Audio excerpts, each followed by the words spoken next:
Hello, my name is Michelle, and you're listening to Profit is a Choice. On our podcast today is Kolleen Losch, owner of Core Physique and Core 57. Kolleen is a certified personal trainer as well as a corrective exercise specialist with the National Academy of Sports Medicine. She's also a master trainer for trigger point therapy. Being a mom, a wife, and a business owner, she understands the demands our lives make that can interfere with our health and our fitness. And her passion is making fitness realistic and accessible for everyone, no matter the challenges they might face. She believes that one must have a strong mental, spiritual, and physical core for true fitness success. And it's this holistic focus that truly sets Kolleen, her team, and the Core Fitness apart from other gyms. I met Kolleen through mutual friends who knew of my health struggles, and they also knew Kolleen's offerings. A new facility had opened up about a mile from my home, so I agreed to reach out. One, because it was convenient, because let's be honest, when you work like we do, you don't want to be driving 45 minutes to get to a gym. And two, because I knew that trigger point therapy and corrective exercise were what I had been looking for the last 2 years. So immediately upon talking with Kolleen, we recognized a synergy. Everything she was telling me about a strong core or foundation for the body is exactly what I teach with regard to building a business. Some of our metaphors and analogies were even the same. And this deep understanding of building a solid foundation, no matter what we're building, right? So whether it's a family, a body, a business, all of that instantly connected us and we started working together. Each and every time we meet, we're both energized and push forward and trusting the other in our respective areas of expertise. So now what's in this for you? Like, why should you listen today? I know that most of you sit at desk over computers, you're carrying heavy samples in and out of client homes, you're doing installations, lifting bolts of fabric, all of these things, hunching over sewing machines. And pretty much, we all need to have a body that is strong and supportive. I also know that just like me, you love what you do. And so sometimes we can tend to work long hours doing it and give up the physical fitness that we need for ourselves so that we are able to serve others. Kolleen reminds us today on the podcast why taking care of ourselves is so important and how building a great business depends on us building a strong body. Enjoy.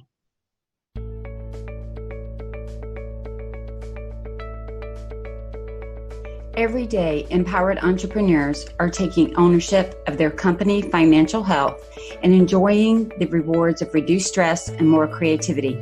With my background as a financial software developer, owner of multiple businesses in the interior design industry, educator, and speaker, I coach women in the interior design industry to increase their profits, regain ownership of their bottom line, and to have fun again in their business. Welcome to Profit is a Choice. Hey, Kolleen, welcome to the podcast. Hey, Michelle, thanks so much for having me. I'm excited to be on this. Yeah, I'm excited to have you here. I shared a little bit about you in the introduction with the listeners, but I want to share just a little bit more. I met you through a friend of mine who was also a friend of yours and who has been working out with you at the gym. And my friend, I had two friends, and we were at dinner, and you, of course, you know the story, but we were all sharing. They know that I've had health issues over the years, and that I'd had scar tissue and just all types of things that I had to watch out for. And they were like, "Oh my gosh, Michelle, there is this perfect woman that you've got to go talk to. She is a trainer like no other." And I was we're going to talk about this a little bit later, but I was a bit nervous to reach out and call you. Now, knowing you, that was like the craziest thing, right? Mm-hmm. But in that moment, because it was an area that I wasn't confident in, right. The whole working out and physical fitness and all of that, even though I'm small built, people tend to think that I must work out a lot and do all those things, and I don't. I mean, I'm active, but I'm not, it's not something that I'd focused on. It really took me a little bit to pick up the phone and call you. Or I even texted you. I didn't even call you. I texted you. Right. I think it was a couple of weeks from when I had heard about you first to you and I actually connecting and getting in touch with one another. It was because my friend didn't tell me that she had told you that I may reach out. So I was waiting to hear from her. And finally, I just reached out and I'm like, okay, did you tell Kolleen about me or not? Because I don't want to call and be like some crazy stalker woman. And she's like, no, you can reach out. She knows that you're going to. And then I didn't even pick up the phone. I texted you. And I think the thing that impressed me so much at that immediate moment, you picked up the phone and called me. Yes, I did. Yes. Because you know what, your friend had done the liberty of giving me a little bit of background information on you. And so I knew, I wanted to make sure that when I spoke to you, it was in person and that I was able to address all of your needs and all of your concerns and make you feel comfortable immediately. Because, working out can be really intimidating, and especially when you're dealing with issues of a frozen shoulder or I've got hip replacements and knee replacements. And I think the biggest thing people think is if they have any sort of compensation, they can't work out or they're intimidated to work out. And it's my job to make you better. And I think a lot of times in the fitness industry, fitness gyms are associated with breaking you down. And I want to be known as the gym that builds you up and creates a better version of you. And I think that's what connected me to you so quickly, because you were telling me all these things. So the reason I'm even sharing the story is because it is the exact same thing that happens to me in business. People look at their finances, they look at their profits, they look at their numbers, they look at their business practices, and they think, oh gosh, I've got to go show somebody, I've got to talk to somebody. This isn't where I feel strong. It's that same kind of feeling. Exactly. And they hesitantly reach out. But you just did such a great job on the phone. I mean, I think I came in the next day or within 2 days. I was like, we worked it out and I came in. And then the whole reason, I mean, there are lots of reasons I have you on the podcast today, but then immediately when you started talking to me, I started realizing that you were saying the exact same things about my body. And we're going to talk about that I tell people about their business. But before we jump into all that, I want you to take a few minutes and tell us a little bit about your business and how you got started. Oh gosh, my business, how I got started. I was a stay-at-home mom. I had 3 children. Prior to that, I was in the news industry, and my husband was transferred here to Georgia, and I had taken a change of heart that I didn't really want to work in that high pressure pace, raising 3 kids, and I wanted to be home and available to them. So a new gym was built, and I, in the past, had been a personal trainer. So I thought maybe I could fulfill my need to work while raising my kids and just have a little bit of a hobby. I went to it was a large box gym. I went over there. I got my certification. It took me 6 months of studying and getting up every morning at 5:30 in the morning to study before I had to get the kids off to school to make sure that I understood the new trends of personal training and fitness. Once I got that certification, I went to the gym that had motivated me to get my certification, and I was no longer enamored with it. I asked a couple of questions about training and what they were looking for, and I realized that it was not a good fit for me. It was a cutthroat industry. The trainers were not each other's friends. The clients were not supported by the trainers. A trainer was afraid to go and talk to a client because then another trainer would get mad at them, yada, yada, yada.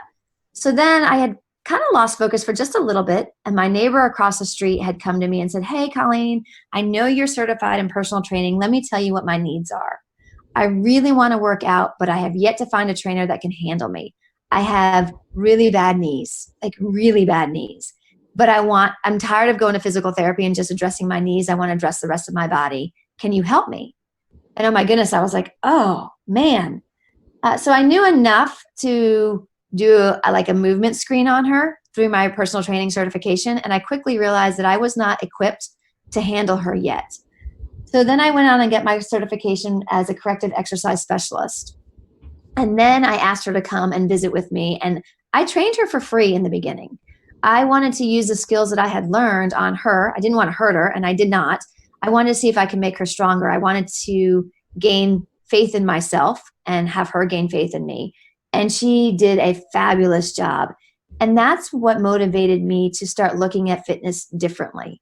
That there is a whole lot more people that need me to train them and teach them and educate them about their bodies than there are people that just want to be beautiful on the outside.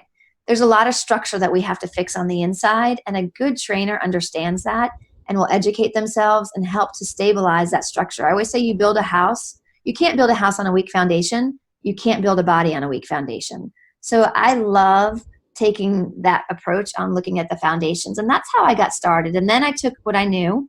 The economy had crashed, and so personal training was not and people didn't have extra money to spend on personal training. So I took it outside into a boot camp, and I trained outside in a parking lot for 2 years in 20-degree weather and 100-degree weather, in the rain and the snow and the sun.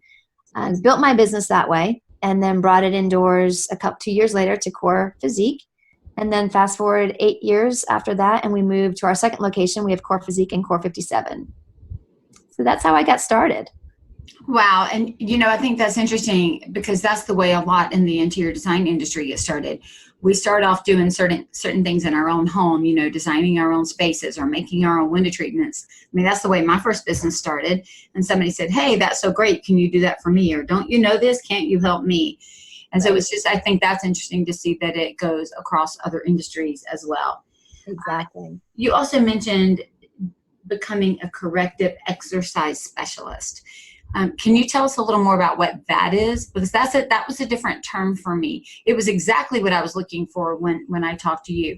And just for the listeners, I have had a subclavian to brachial bypass, which is bypass surgery, but in my right dominant arm.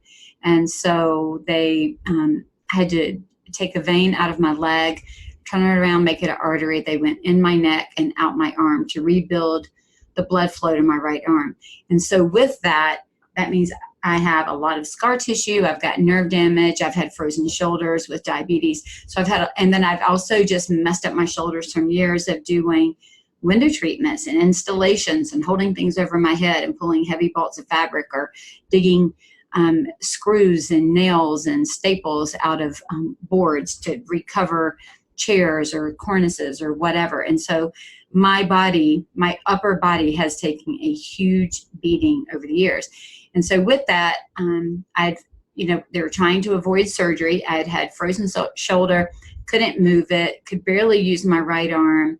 And this has all been going on, over the last, 20 years, but even more so within the last 7 or 8. And I'd gotten to the point I just could barely lift anything with my arms. They hurt all the time, always in pain. And so that was the thing that I knew I needed help. I had been graduated, if you will, I'm putting that in air quotes, from physical therapy. And he told me when they graduated me that the insurance graduates you when you're about 80 to 85%. So I still had 15 to 20% that I wasn't there yet. And without knowing how to continue to build muscle or to take care of it, it started going backwards again. And so that's kind of the position that I personally was in. And that's why I kept trying to find somebody. It's funny that you're talking about the big box and not everybody. That happens in coaching, it happens in design, it happens in everything. You'd Right. really niche down within this idea of fitness. And so when you told me what you did, I told you what I needed. It was like this perfect marriage of, I'm not going to force you to go do something you can't do. And I'm going to watch how you do it and literally help you create the perfect idea for your body. And that must have been where the focus was from the Corrective Exercise Specialist.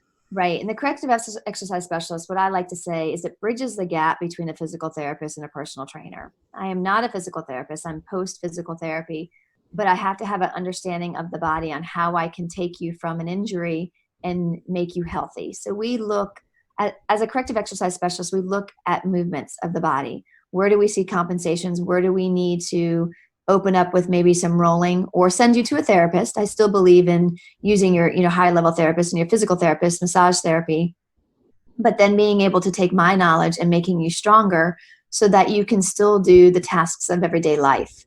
So the corrective exercise specialist is that bridge between the physical therapist and a personal trainer. It's another step between the two. That's a good description. I know I still see a chiropractor. I still see a massage therapist. I see a reflexologist, and I see you, just so my body doesn't hurt. I mean, I know that sounds crazy.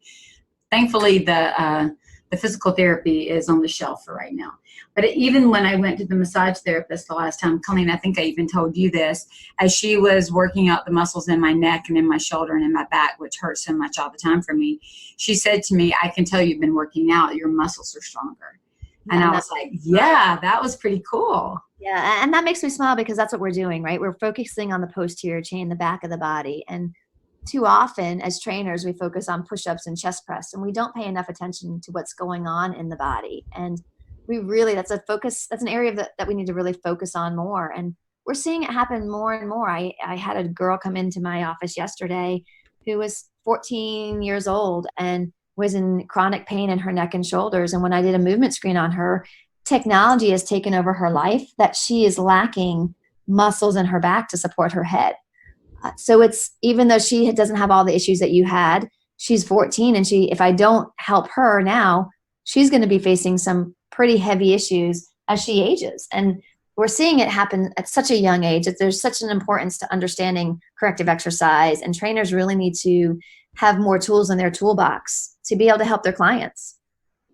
So let's talk about that a little bit, because I know for me, so, the listeners of my podcast vary, but I'm going to tell you the majority of them are either interior designers or work in the window treatment industry, and even in upholstery. And in all of those industries, we're either leaning over a computer, we are leaning over some type of a piece of furniture or a table where we're sewing, or a sewing machine. There's this bent forward posture with our shoulders rounded, right? Desk work, computer work, on the cell phone, it's constant. And I know I am seeing it just with the people that I talk to. Everybody's talking about where they hurt, and it's in that neck, shoulder, upper body. And then when you also add on that women primarily carry their stress in that same area, it's like this recipe for disaster. Yeah, it really is. And posture is the key. We're not sitting up. Like you said, you're hunched over your desk. You're in a forward position. We've got the phone leaning to our ear, and we spend too much time in front of a computer on technology, and we don't correct our posture. Remember back in the days when we were young, we used to walk with a book on our head, or our moms would stick, little pins in our back and say, stand up straight. As a society, we're kind of losing that. We've all come into this caveman kyphotic pose. And when that happens, muscles, I'm not going to use scientific terms right now, but just to let listeners understand, muscles turn off and muscles turn on. And we are starting to shorten our pectorals in the front of our body, and the back is becoming weak. And so they're in essence turning off, right? The muscles are not, the brain is not communicating to those muscles in your back, and other muscles have now taken over to try to perform those tasks that we're requiring the body to perform. And we're not recruiting all of the muscles. So it's really, really important for everybody, because it's not only interior designers that are in this forward leaning position anymore. It's the general population. Like the women listening to this, their husbands sit at a desk, their children are on their cell phones. As a society, we have to straighten up. We've got to start paying attention to our back chain and not so much on the front lines of the body. It's huge. It's huge. It is really huge. And I'll tell you what I didn't realize. My massage therapist was telling me this before I'd even met you. I kept complaining of my shoulders, and she's working my back muscles and telling me what I need to do there. And then she's working my front thigh, and I'm like, why are you on the front of my leg? I'm telling you that my back hurts.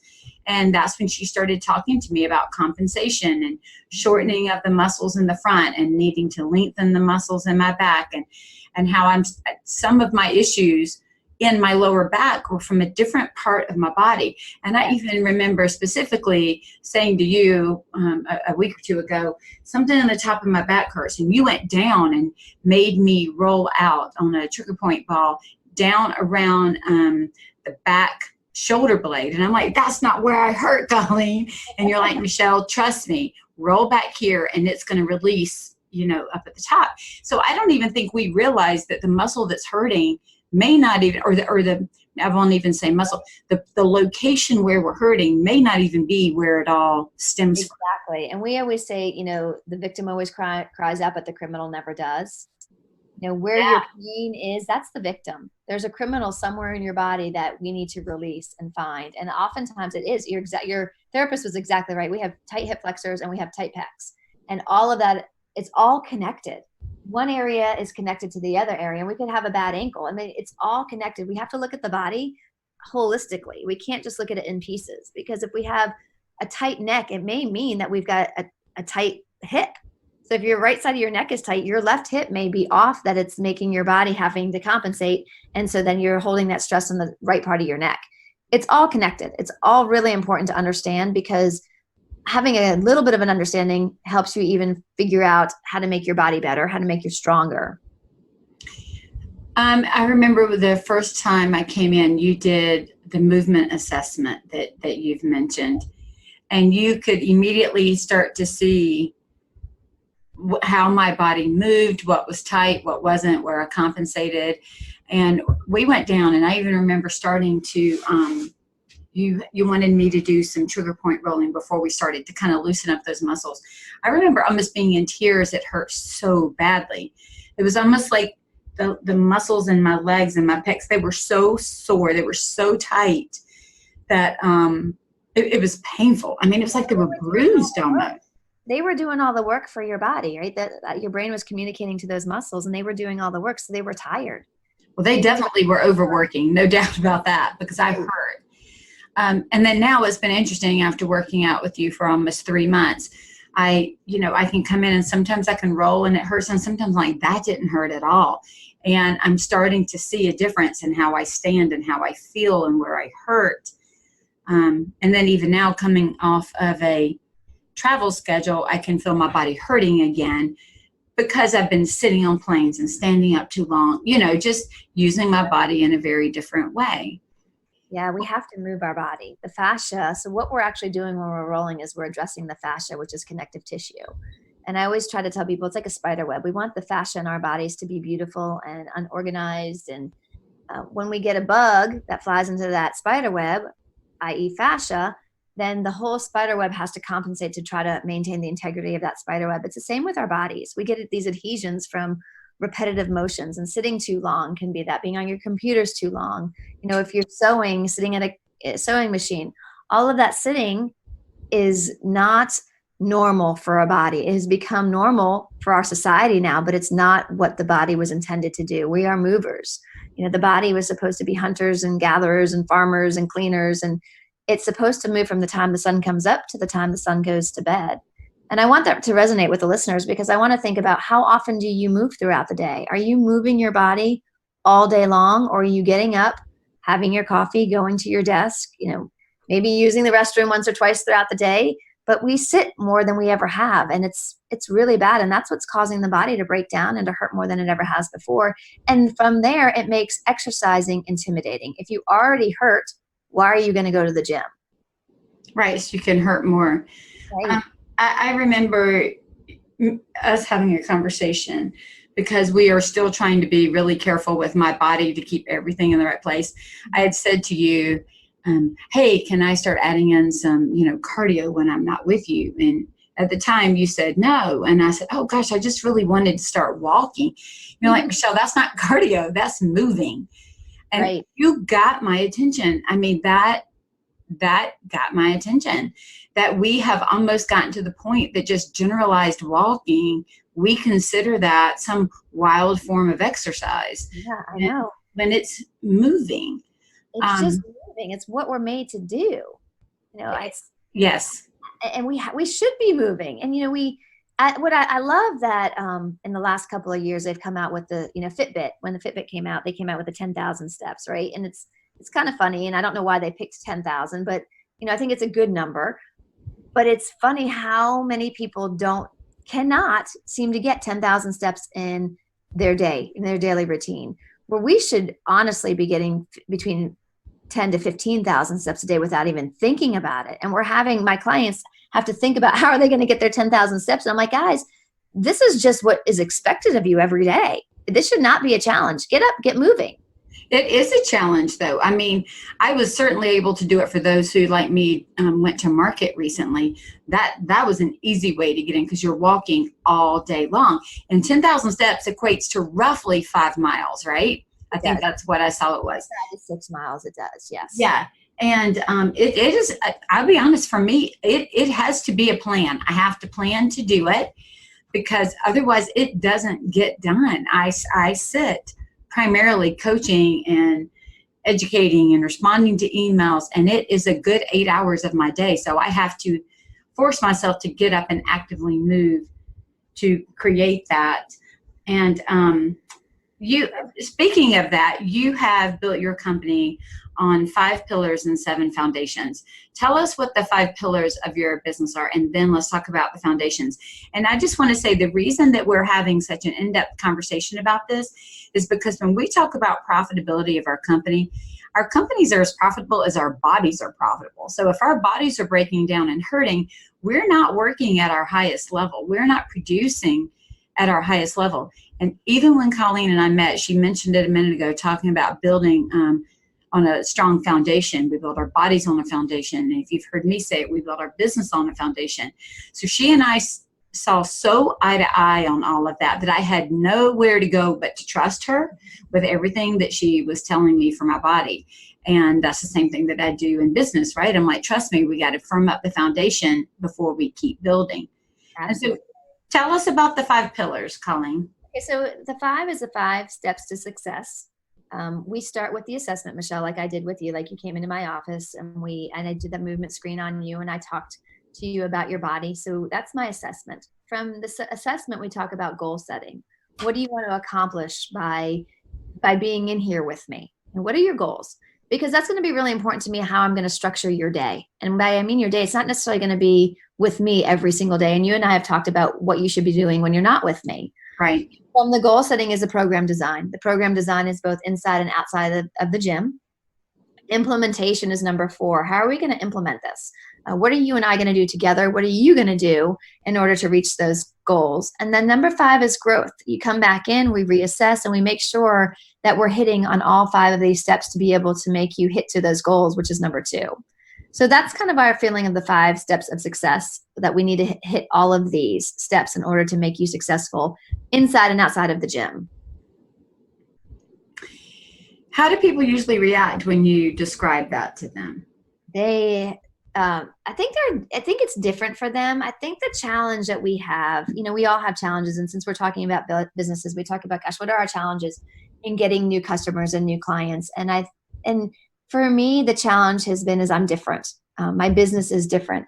There is a gym on every single corner, right? And there's a lot of interior designers out there. So you have to be able to differentiate yourself from the next person. Right. For me, I think it's easier for people to walk into a gym and leave without having anybody hold them accountable, right? But then I find that they are gym hoppers, where they go from one place to the next place and they're not very successful. And then the gyms get a negative reputation. And I didn't want that, right? I wanted people to come into my gym and I want to try to set them up for success, because I'm only as successful as my clients. And if my clients are more successful, then I'm more successful. So for me, it was really important for them to understand that we're in this together and that these steps are very important for them to hit their success. And I'm going to be there alongside of them the whole time they're with me, right? For them just to walk through my door at a typical gym and then they leave, sometimes a lot of gyms, they don't even know your name and there's no accountability. There's nobody holding you accountable and you just kind of fall off the wagon. And then maybe 6-7 months, a year, 2 years down the road, you look in the mirror and you're unhappy again, or your back hurts or your shoulder hurts and you haven't hit your goals. So my purpose with these 5 steps was to really try to set a client up for success. I'm tired of seeing people just fail in their workout routines. It makes me sad because it's not that difficult. Yeah, for me, I think I told you we're members of another gym as well. And, my son loves going there. My husband and I, not so much, but I would go. And because I didn't understand all of the mechanics of my body, right? That's not what I do. I get the mechanics of a business all day long, but I didn't really understand it in my body. I was trying to still work out my lower body, even though I couldn't use my shoulders and arms. I couldn't do any of that, but not understanding that web that you described of how it all works together. I'm doing something with my legs that pulls up my lower back, that tightens up my shoulders, and now I'm in trouble again. Right. And so because of that, I either would sneak in, sneak out, not go. Nobody checked on me. Nobody cared or knew if I was there. The goal was pretty much, nobody ever asked me what my goals were. I mean, they asked me like, are you looking to lose weight or are you looking to reduce body fat? Those were the 2 things that I was always asked. But I was never really asked about any of the corrective issues that I had or how to deal with that. Or even for me as a diabetic, how does that play into things? I mean, Exactly. even though I know you're not an expert on diabetes, you listened when I told you, like, these are the limitations, or this is what I have to do. Here's how I have to monitor it. You check to make sure I'm monitoring it. You've asked to understand. And that just wasn't what I got at the more big box stores, or workout gyms. And so I get that. And so when you started explaining the 5 steps to success, I think the difference for me was I was ready to do what it took to feel better. Do you know what I mean? It didn't intimidate me, because for some people, knowing that somebody's going to help you create a goal, track a goal, and do it correctly is very intimidating, which is why I'll also say to people who call me, don't call me to coach if you're not ready to, like, do the hard work, because this is not going to be a generalized engagement. This is very detailed, which I think is the same way that your business is. And I was ready for that. I was ready for you to kick my butt. I was ready for you to push me to do 2 or 3 more than I thought that I could do, knowing that you were watching my body for safety. So it wasn't so much that I couldn't then move for 3 or 4 days, which was what always happened in the past.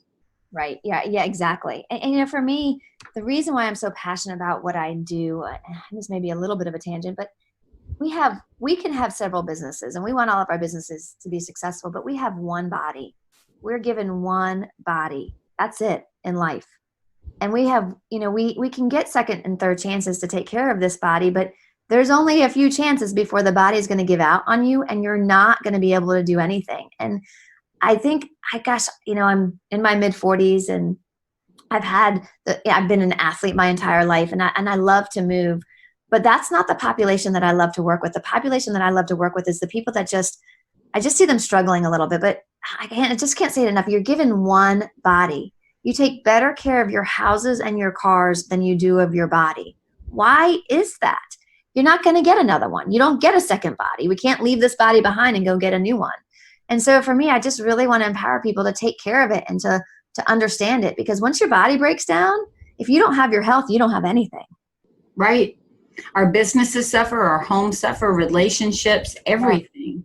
Yes. And so those steps for me are in place to be able to challenge you to take care of that body, to educate you to take care of that body, to maybe excite you a little bit about, I don't want to be negative, Nellie. I want to inspire you to be 1% better every day.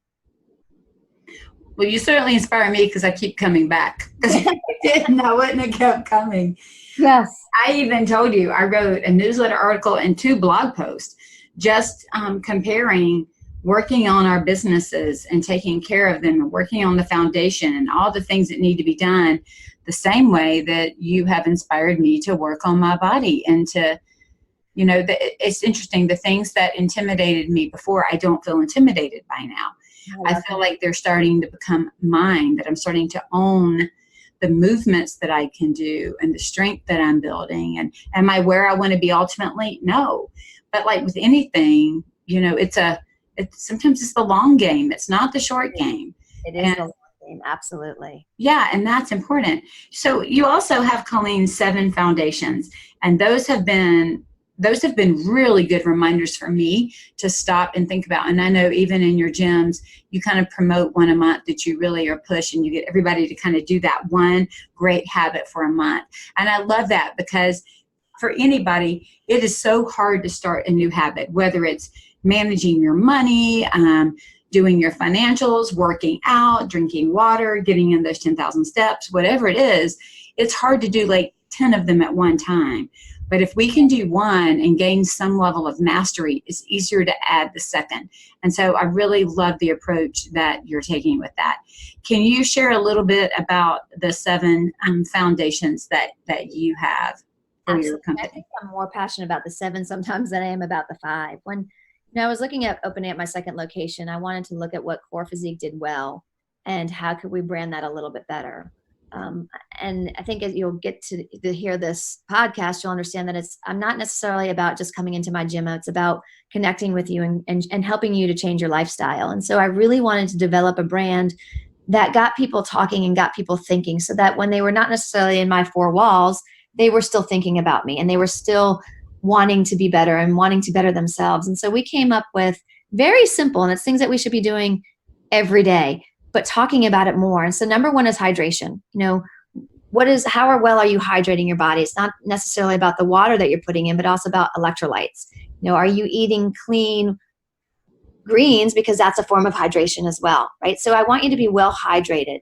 I want to talk about water. We're going to actually be going back to that in May. We skipped around a little bit because of the way that the months fall. And as we start to sweat more, we need to hydrate more. So hydrating is number one. Fueling your body, which we touched with on last month, is how well are you fueling your body? Do you understand the importance of good carbohydrates, good proteins, and good fats? And are you balanced that often? Do you understand portion control? There's so many fad diets out there and people can get lost in the shuffle and they want the quick fix now. And that's okay, but it's a long haul. So we talk a lot about fuel. What is fuel? What is good fuel? What food should you be putting in there? And for me, these go in order. Hydration is very important. Then fuel is important, almost more important than coming into Core Physique or Core 57. The way that you eat is the way that you feel. And so I'm really big on educating my clients on proper nutrition, proper fuel. And then 3 was movement. And that doesn't necessarily mean coming in and working out with us. We want you to come in 2 to 3 times, maybe 4 times a week, but we want you to move. And I said earlier, it's those 10,000 steps. So this month we have a challenge going on. We're encouraging all of our members to walk 10,000 steps a day. And, some people have joked about it. It's like, oh, Kolleen, if we have to see one more post of a member walking 10,000 steps, they're laughing at it. And other members have come up and say, oh my gosh, Kolleen, I really didn't realize how little I was moving. And, there's so much research out there that has shown that lack of movement is the new cigarette.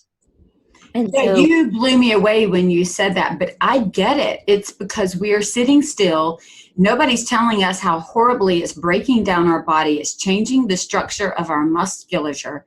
And we are getting ourselves twisted up by sitting too much. Yeah, we are. And so we have to move. All day long, we should be moving. We should, it's unfortunate that we have to set timers to remind ourselves now to get up and move. Movement should just be innate. It's something we should be doing without thinking. And that's a little bit frustrating for me, but we're getting there, and we're starting to make a difference. Number 4 is heart rate training. We have a system in our gym. It's called MyZone. And I love this equipment. It's this heart rate strap that goes around somebody's chest. And then I'm able to monitor their heart rate in the gym. And for us, we don't necessarily use it as an aerobic tool, but we use it to educate our clients on where their bodies are when they're lifting. Are they pushing themselves hard enough? Are they staying safe in the blue? We want them to get out of that comfort zone and look at how much they're exerting themselves. There's a contest within the gym that ranks them all. How many MEPs, MyZone effort points, do they get each month? During each workout, whether it's a strength workout or a high intensity workout, our goal is to get them to 120 MEPs, MyZone effort points. We want them to understand how hard they need to work their bodies, not overwork, but it's that fine line. And so that number 4 is heart rate training. Number 6 is pre and post recovery. Number 5 is pre and post recovery. And this for me is huge. That's the rolling before. That's what I do with you every time you come in. I prepare your body for movement. I don't know what type of a day you've had. When you walk through my door, I try to look at you and assess you when you come in. But rolling beforehand is going to prepare your body for movement. It's going to get rid of those cobwebs, and it's going to make it safer for you to move when I start to hand you some weights. And then I want you to roll afterwards. I want you to recover. It does help you recover faster. So that's number 5. And then 6 is life balance. And that's kind of what we talk about. Even in your businesses, you have that wheel that you send out to everybody, and how balanced is your life? And I want everybody to look at their life as well. Are you sleeping enough? Are you spending enough time with your friends? Are you taking enough time to take care of yourself? Are you taking that bubble bath? How do you unwind? And so we'll talk about that in the next coming months. And then number 7 is community. I think we like to go in packs, and with technology, we tend to become so alienated from each other. That community for me is huge. And I think that there's power in numbers. And I'm seeing that at both of my gyms. The community is really bonded together. And we do fun. We had cornhole games last night, and it was fun to watch everybody high-fiving and just having a good time. And these are people that had never known each other until they walked through the doors of Core 57 or Core Physique. And they truly come to love one another. And we've had losses of fathers and losses of spouses and children getting sick. And, and then we've celebrated weddings and new babies and all of that. And the community is what makes it, for me, that's the part that brings a tear to my eye, is that we've created this awesome community that loves and supports one another. So those I think the community part is so important, simply because, let's think about it. My friends were the ones who told me about you, right? We're now looking for times and places and spaces that we can all get there and do some things together.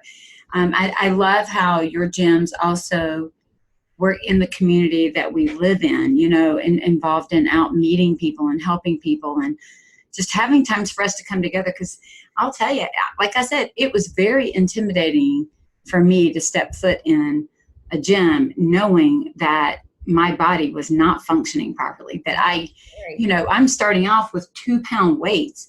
My son would like roll his eyes at that, not being angry or mean, but just like, that seems so little. But I literally was in a broken down place with my shoulders. And so to have people that are cheering you on or saying hello or whatever makes it right. It's like that. Those 2 pounds for me is success, right? You lift up 2-pound weights. I'm like, great, let's do this, Michelle.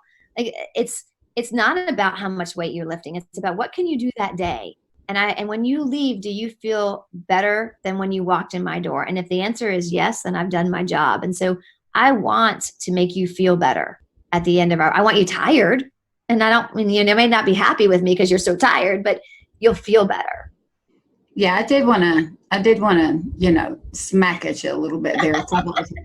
But I mean, again, like I know for some people you could be rolling your eyes, but for me, like, the fact that now there are some of the exercises that I can do that I now have a 10-pound weight, when I was starting with my, my body weight or just like my arm to be able to even do the movement. I mean, if anybody's ever had a frozen shoulder or anything like that, you can appreciate it. But just to even see those things is important. And having a community and a Facebook group, and you do a lot to bring people together. And I would say even on the interior design side and the workroom side, and the upholstery, we're starting to see these movements where we are connecting through social media and then at live events and whatever it is we're doing, so that none of us have to keep doing all these things alone, which feels so very isolating.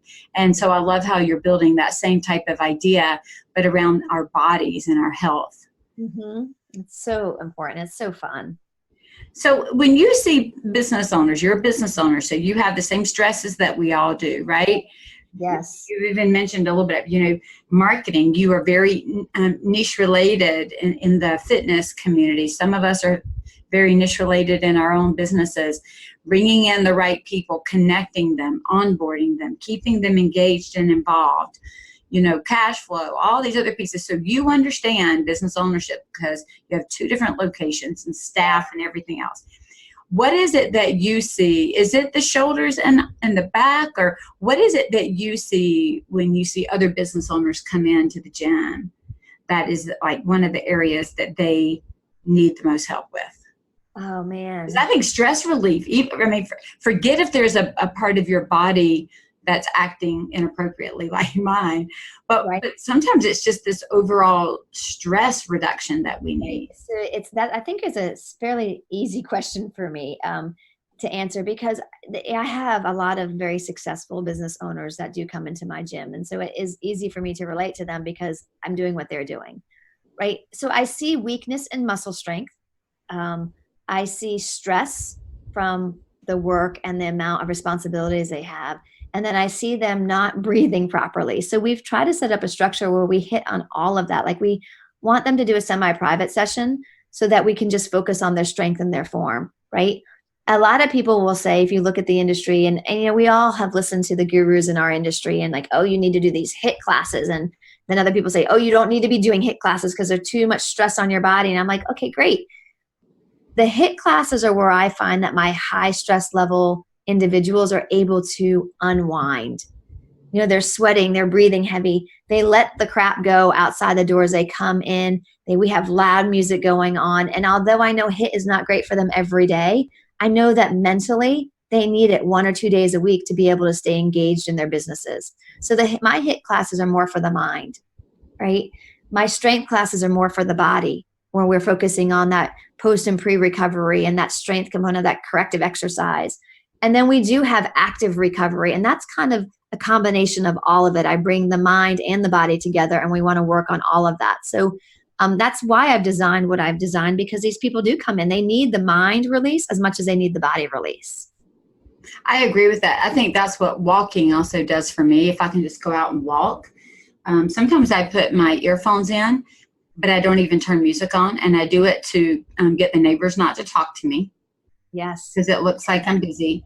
And honestly, it kind of blocks out a little bit of sound, and I can start to have my own thoughts. Yes. And I think that's a great point. We've really been hitting this 10,000 challenge steps, and I really want to, if I'm going to tell people to do it, then I need to be doing it. So I've had to take a little bit of extra time to walk during the day. And I have noticed that it refocuses me, and it makes me more productive for the rest of my day. And so taking those moments just to refocus are huge, right? We can get into the in the trenches, and then we're putting one fire out after another, and stepping away and taking a moment kind of clears your brain. I think it's interesting too. And I am on StrengthsFinder, achiever is super high for me. So I'm maximizer and achiever. I've got long list. I've got lots of things to get done. So when people tell me to just go sit and think, I literally feel lazy. I feel like I cannot do it. But if you say get up and go walk 3 to 5 miles and think, I can do that all day long, because I feel like I'm doing something physically, and it literally frees my brain to think. But I could not just go sit in a chair and think quite the same way. It's almost like this block. And so once I've kind of learned that about myself, it's really given me an opportunity to get up and to get out and to think. So I'm kind of dreading this pollen season of, 6,000 pollen count. But I might just have to put on a mask and go do it anyway. I know. And we're getting a lot of complaints on pollen right now. And I'm kind of just telling people, suck it up, right? I know it's hard, but suck it up. Yes. Take your and we're literally sucking it up. That's the hard part. I know it is. It is. But, it's pollen's been there since the beginning of time. That's right. Out in the fields working hard. And, we tend to get a little bit wimpy because we can be inside with our windows shut and our doors shut and our AC on. That's right. I've just been taking allergy pills and going anyway. Yeah, take your honey. Local honey. Once you spoon of local honey a day. That's right. So let me ask you this, because you mentioned it, and I cannot help but laugh at it in a good way. So my reflexologist says to me all the time, Michelle, you're not deep breathing. Then I see my naturopath, and she's like, you need to breathe more. And I keep saying to them, hello, I'm alive. Clearly I'm breathing.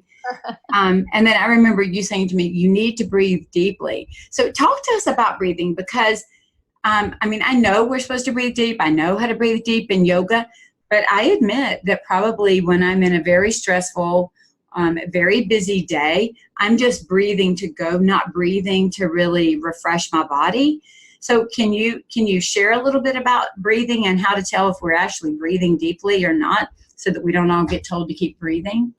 I even have an app on my our phones, right? That Apple Watch says breathe. It now tells me to get up, stand. You need to move. You need to breathe. It seems my Apple Watch and I know it does not, just coincidental, but it seems to alert me to breathe at the time where I'm most stressed and I have that shallow breathing. Right? Yeah. So what is that about? Like, we have to sit up and when I do like a breathing test on somebody, I'll have them put their hand on their chest and their hand on their belly, and I'll say, now take a breath. Which hand moves first? And most of my clients will be like, well, my top hand, the one on, my chest. And I'm like, well, guess what? It's supposed to be your belly that moves first. I'm like, what? And most of my type A clients, they're all really chest breathers, and that's a shallower breathing. It's a higher stress breathing. It's not as much, they're not getting as much oxygen to the bloodstream. So you need to sit down and kind of retrain your body how to breathe. Some of the habits that we have are supposed to be innate. We're supposed to be doing them without thinking about them, right? They go into the subconscious. Well, I would say we've got to bring them back to the conscious state, retrain, and then put it back into the subconscious. And for me, breath and sleep are the two that sometimes we have to retrain. We know how to breathe. You're exactly right. Well, we know we are breathing, but we don't necessarily know how to breathe. We've lost what we were belly breathers when we were babies, right? And so we've lost that ability. So we've got to retrain our bodies. Sleep is the other thing that we need to spend a little bit more time focusing. I had a doctor tell me, I thought this was fascinating. He said, Kolleen, the active breathing is innate. the schedule, not the act of sleeping is innate, that the patterns, the learned pattern of sleeping is something we have to teach. He said, take a baby. They know how to sleep. They come out and they sleep, but we have to teach them the pattern of sleeping. Your body will sleep, but it will create new habits. And so we have to be careful of, if we're waking up at 2:00 every morning to listen to our thoughts, that will take over. The same with breath. So those are the two things that I really try to focus on paying attention to and reprogramming the body to do it correctly. It's funny. I think I added a third to my list, and that's posture. Because lately, yes, you helping me become seriously aware of my posture. And I remember walking around with the book. I remember going to cotillion classes and learning how to stand up and suck this in and tuck this under and all those things that we're supposed to be doing to stand up. And I find the longer I sit, the more my muscles relax because they get tired. And then the worse my posture is. Yes. And I have literally had to start thinking to myself, tuck in, hold your stomach in, stand up straight, shoulders down and back, all those things. Like I am walking through my brain, telling my body what to do. That's a fantastic point. And hoping that it's going to get strong enough that it can go to the background. Yeah. So I would put them in this order. I would say breath, posture, and then sleep, right? Those are the three things that we really need to, and that would be part of our life balance. We need to focus on those things. Pay attention to them. I would agree, because too, if we go back and we tie it back into business yet again, for all of us that are owning our companies and working so hard and trying to, do all the things that we need to do to serve our clients well and to make a living, when you're not breathing deeply, when you're not getting enough sleep, when we're not moving the way we need to be moving, I can do that for a day or two and kind of recover. But when I get into these disrupted patterns that you're referencing, it literally starts to affect my work. It affects my output. It affects my relationships. It affects my communication. I start getting short and choppy. We can tell that by go talk to somebody who's just had a baby and they're exhausted and their sleep patterns are a mess. It literally changes my emotional state, everything. And I know that I'm not alone in that. So to really function as, great CEOs of our company, I know there's a great book called Miracle Morning, and it talks about creating the habits when you wake up in the morning. And it's about meditation, that thinking, and exercise, and, all those things that you need to do to kind of get out of the way. And it starts talking about seriously high functioning people that we know. And every one of them, it's about exercise and sleep, getting good exercise and getting good sleep. And then they're able to manage their day better, and they're able to manage their stress and be healthier in the process. Exactly. Yeah. It's important. Both of those are very, very important. And if you look at really successful people, a lot of them have there's always the exception to the rule, right? But they have learned over time that they need the exercise to be able to manage their stress and to take care of their bodies. And, I always say this younger population does not have really good posture. And to me, posture yields confidence, right? And so I think when you walk into a room and your shoulders are back and you're standing up tall, all of a sudden you have credibility there. And when you're rounded, or if you're sunken in, it looks like you're intimidated. You're not intimidating, but you're intimidated. And so I think we have to really pay attention to that posture too, because it tells so much about the first impression.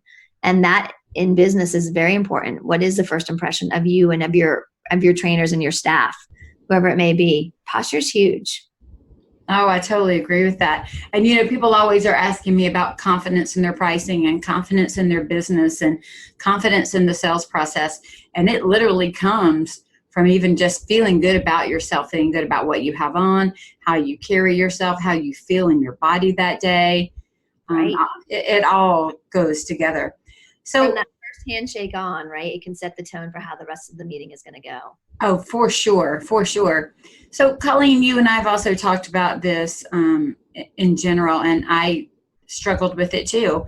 So for people who have had maybe little access to a gym, or they have gym intimidation, right? They're not confident in there. What's some of the first things they can do to get past that? Well, and I think that's a really good question. And that's a hard thing to ask, because I would say that not all gyms are created equal. First of all, I want you to believe in yourself, right? I want you to understand the importance of moving, and that gyms are not and should not be intimidating. And if they are, it may not be the right gym for you. A good gym is not intimidating. They're caring. So understanding that gyms are not, they should not be designed to break you down mentally or physically. So have a little bit of confidence in yourself, have a great understanding of why you should be working out, and then do your research on a gym. Look for certifications, call. If they're calling and say, hey, come take a class, and they're not really getting to know you, for me, that may not be the best fit of a gym right away.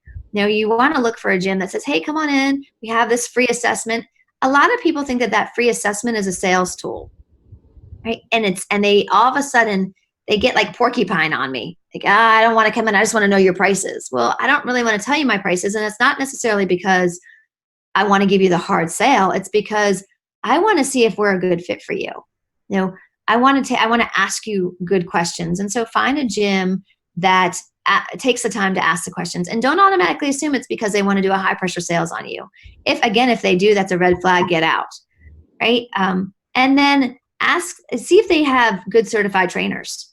You want to look for good certifications. Any gym that has NASM, National Academy of Sports Medicine, ACSM, American College of Sports Medicine, and then more certifications beyond that. Those are how you know that you're going to at least trainers that are educated. I can't guarantee that they're going to care as much as we do, but they are educated.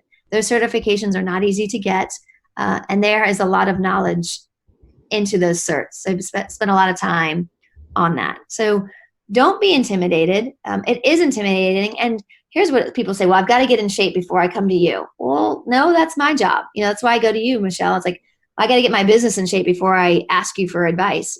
No, my job is to help educate you. You don't need to be in shape to come to me. And honestly, I don't really want you to, because you may end up hurting yourself, and then it may take you longer to get into my gym.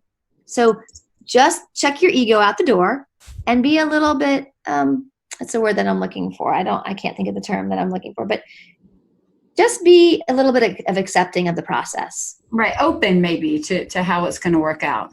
Yes. Yeah. One of the other things I would share that I think really made it easier for me was that, your seventh foundation, which is community. It could be that you have somebody go with you. It could be, work with somebody who's recommended by somebody else. Those really, I think, make it a little bit easier, right? Yeah. You touched on an interesting thing where you said, have somebody go with you. I cannot tell you how many people have said to me, well, I don't want to go with her because I don't want her to see how weak I am. I'm like, oh my goodness. Like, we have become so critical of ourselves and so intimidated by our lack of ability that we can't even get over ourselves to go and work out with our friend because we don't want her to see how weak we are. And that's just crazy to me. But I hear that all the time. I don't want to work out with her because I don't really want her to see how fat or how weak I really am. Oh my gosh, I don't even think of it that way. I think, come go with me. So if I fall, somebody can at least laugh and then help me up. Yeah, I think it's the opposite. But that actually, is something to consider. Everybody feels differently about it. But, feeling intimidated and doing nothing when we know we need to is still not the right answer. No, it's not. Like knowing that our business is struggling and not reaching out for help is not the right answer. No, because my body's not going to go get strong on its own if I don't do something about it. No. And again, you want to be really careful. Don't try to do it on your own. That's what I have all my education in. My job is to help you do it the right way, the safe way. And then once I make you stronger, then you can leave me and go out and work on your own. But let me take you through that process. I love that. I love it. And now that I'm lifting my big 10-pound weights, I'm eyeing some of the bigger ones. But I will say this too, and this is what I loved about and still love about the way that you train. And I think I see the same thing when people come to me in business. They want to fix the problem, and they want it fixed yesterday, and they want to know how long it's going to be to fix it. And quite often I'll say to them, you didn't get into this overnight, and you're not getting out of it overnight. Exactly. This again is a longer game. I had a potential client ask me today, Michelle, how quickly when people work with you, do their businesses turn around? And I said to her, it's according to how big your business is. I said, if you are a cruise ship, it's going to take us a little more to turn. If you're a little tiny dinghy, I can turn that thing around for you quickly. So, we've got to look at the momentum and the size and the years that we've been pounding on our bodies. Yes. And where we are. And that was the thing that I loved that you said to me was, Michelle, we will get you there. Because I told you with my goals, right, which I love that you said, tell me your goals. Here are some of the things I'd like to be able to do. I'd like to be able to just go to one of the yoga classes and not get hurt. I'd like to be able to take some of these more advanced group classes and not get injured and know the right way to do it and be able to compensate for what I can and cannot do without somebody standing and having to look at me. I'm not there yet, but I am staying committed to the process because that's what I want. And you said, I'll get you there, but it's going to take time to get you there. And I think sometimes we go into these gyms with very unrealistic expectations that you are a miracle worker and can undo in 1 month what we have spent 45 years doing wrong. Right. And that's the key. It's the process. And it is the end game. And if you remember, I asked you your short-term and your long-term goals, right? What is short-term? What do you want today? What do you want 1 month from now? Long-term, what do you want 10 years from now? Where do you want to be? And everybody's a little bit different. For me, I'm a family person. I love family. I have a daughter that's 20, and I think, 10, 12 years, I could potentially be a grandma. And I cannot wait for that stage. But my long-term goal is, how healthy am I going to keep myself so that I can still play? I want to be able to play with my grandchildren. I want to be able to get down on the ground with them and get back up off the floor. And I can't tell you how many women in their mid-40s are struggling today to get down on the floor and get back up. I keep saying, what do you think you're going to be like when you're 70? If you can't do it today, do you think it's going to get any better just because you wish it? If you have to work for it.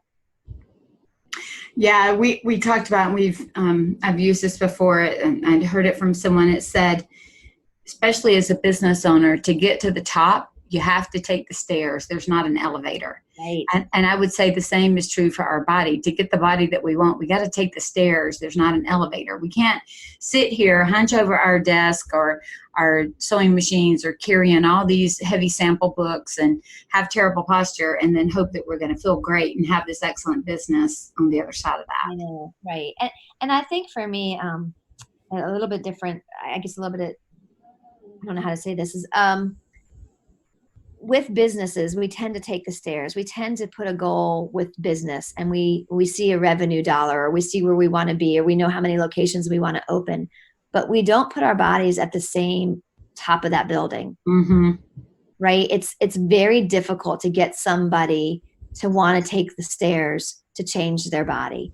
It is much more difficult than wanting to get somebody to change their business. Right. I agree. And I think it's because we've had a lot of this, you mentioned early, the do it quick, take a pill, cut out this one food, eat this one food, do it this one way, and it's all going to change and turn. And it's just not the way that it happens. It's kind of like the get rich quick schemes. They don't tend to work so well. Right. Exactly.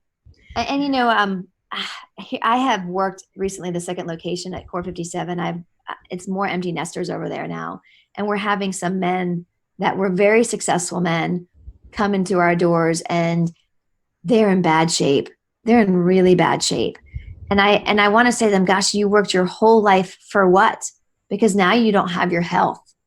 And, I had a gentleman a couple of years ago who came to me, had just retired, and he was so excited to start now paying attention to his body. And he had a heart attack and died a couple months later. And so we need to really think about the short term and long term, and what we're doing today can affect tomorrow and everything that we do and in our businesses. But if we really want to work hard in our businesses and grow these businesses, we don't want to be dead when we finally get to the prosperous place, right? Where we can actually enjoy our prospers. So do what you need to do today.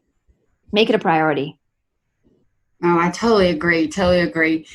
I just can't even think of a way around it. And I think what has frustrated me, and is what also made me so very excited when I met you, is that for those that are similar to me that may have some type of a health issue or some type of an injury that prevents you from walking into just any gym, knowing that there are specialists out there, corrective exercise specialists like you, I think is a really big deal. So now we even have an idea of what we can start to look for and not to give up.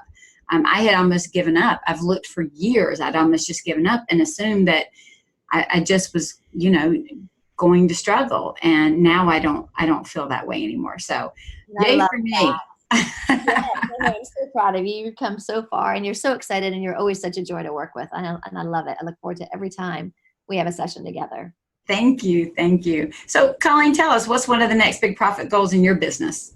Oh my goodness, Michelle. It's like the next big profit for mine. I just opened that second location. And so for me, over the next 2 to 3 years, I would like to have that gym completely paid off. We had to take a loan in order to do the build out.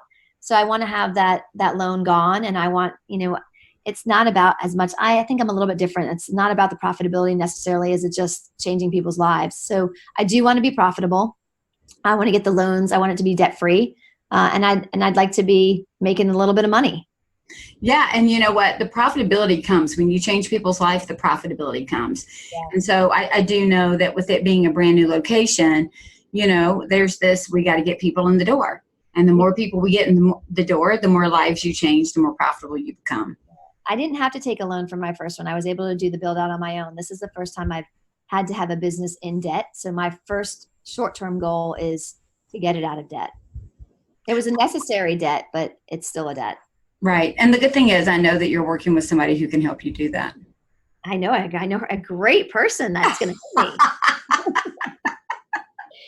She's awesome. She's awesome. She knows all about business, but she does nothing about her body. You know more than you think you know, because the way, like you said earlier, the way that you approach business is the way that you should be approaching your body.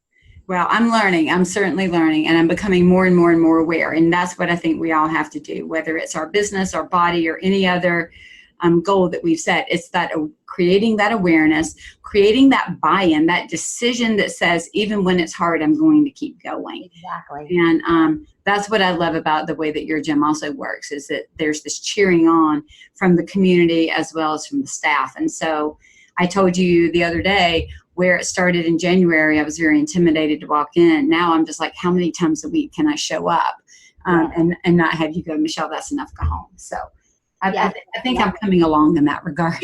You are. Absolutely. Well, Kolleen, tell everybody if they wanted to look up more about you and about your gyms, what websites can they go to? They could go to core57.com or they could go to corephysique.net. Those are our two websites. They can always look me up on Facebook, Kolleen Losch on Facebook. It's a great way to contact me, and feel free to reach out to me and ask me questions. I can't always say that I'll get back to you as quickly as I want to. I always have great intentions. Life does get busy, but if you have questions about wanting to find out if there's a good gym, I have a lot of people that come in and visit me from friends and family from out of town. And they're like, oh my gosh, how can I find a gym like this? And I said, just email me the gyms around. I'll look at the trainers and I'll give you some suggestions, and I'll be happy to do that for as many people as I can. I want people to be successful, and I want them to love working out, and I want them to have the community that we have here. That sounds great. And I'll make sure that I link all of that in the show notes so everybody will be able to go there and to look it up. Kolleen, thank you so much for your time today. Thank you for talking to us about our bodies. I just really enjoy hanging out with you. Well, me too. Thank you so much. And I'll see you tomorrow. Sounds good. Bye. Bye. I love hearing the passion in Kolleen, and I promise you, her team is just like her in this passion. So it doesn't matter who you were to go work with. If you were to go to one of her gyms, everybody is going to be that excited about your health.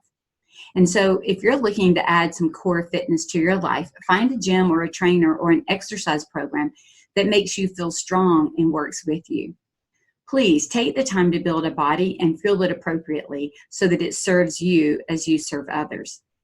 So with that, I want to share something about Scarlet Thread Consulting, the company that sponsors this podcast. Many have the idea that all we focus on at Scarlet Thread Consulting is a money management strategy or profit first. And while we do that, we do help you with a money management strategy. I want to clear up that that's not all we do. See, we focus and always have on the full business, because let's be honest, Your numbers at the end of the year are due to a string of choices that you made all year long, just like my numbers are. So we work with companies who are just launching all the way to those that have been in business more than 30 years and anywhere in between. We take a holistic approach to our consulting as well. We are unable to separate your financials and profits from your marketing, your ideal client, your confidence in your processes and procedures, because they all go together. So for us to help you get the profits and the pricing that you need, everything from beginning to end in your business has to be put on the table and reviewed. So please don't wait until you think you have done everything else and worked with everybody else and call us as a last resort. Reach out early on so we can help you guide your business to create the choices and the decisions in every aspect to support where you want to go. Because as I always say, profit is a choice. It's not an accident. You can find out more at scarletthreadconsulting.com.